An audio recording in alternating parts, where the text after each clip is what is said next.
আমি থঙ্গরাজ। আমি এখন দুপুরের খাবার খেতে বসেছি।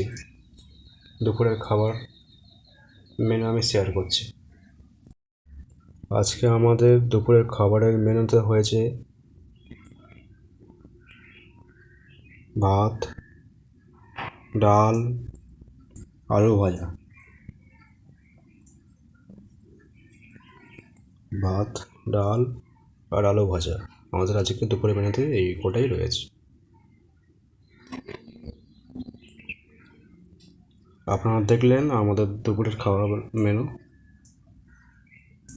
আজকে আমাদের এই অল্প কিছু রান্না হয়েছে।